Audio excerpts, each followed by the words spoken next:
काफ वक्त की बात है। बादलों से भी ऊंचा एक हैरत अंगेज शहर मौजूद था जिसे शीशे का शहर कहा जाता था। ये शहर मुकम्मल तौर पर चमकते हुए शीशे और क्रिस्टल से बना हुआ था और यहाँ खूबसूरत परियां रहती थीं।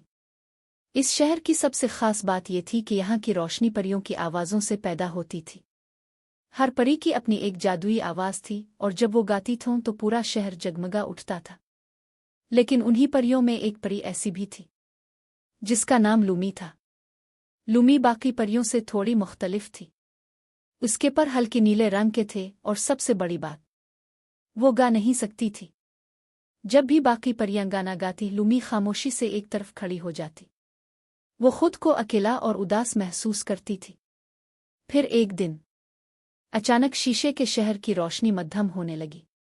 परियों की आवाज़ें कमज़ोर पड़ने लगें और हर तरफ खौफ फैल गया। एक बूढ़ी और दाना परी ने कहा, हमारी ताकत हमारी आवाज़ों में है और लगता है कि किसी ने अपनी असल आवाज़ खो दी है। ये सुनकर लूमी का दिल जोर से धड़कने लगा। इसे लगा शायद इसकी खामोशी ही इस मसले की वजह है। इसी सोच के साथ लूमी खामोशी से शहर छोड़कर निकल पड़ी और एक पुरअसरार जगह की तरफ चली गई जिसे शीशे का जंगल कहा जाता था। वो जंगल टूटे हुए शीशों और हल्की रोशनी से भरा हुआ था। हर तरफ एक अजीब सी खामोशी थी, जैसे वक्त रुक गया हो।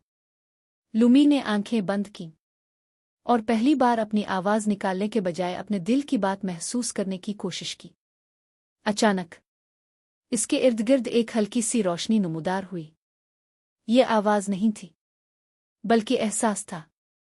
लूमी को समझ आ गया कि असल जादू सिर्फ बोलने आ गाने में नहीं, बल्कि दिल की सच्चाई और एहसास में होता है। जब लूमी वापस शीशे के शहर पहुंची तो इसके पर हल्के नीले रंग में चमक रहे थे।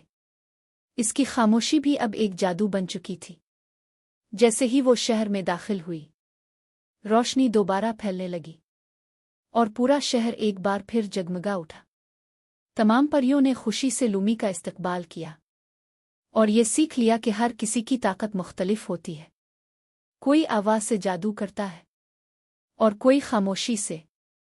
और यूं लूमी ने अपनी अनोखी ताकत को पहचान लिया और कभी दोबारा खुद को अकेला महसूस नहीं किया।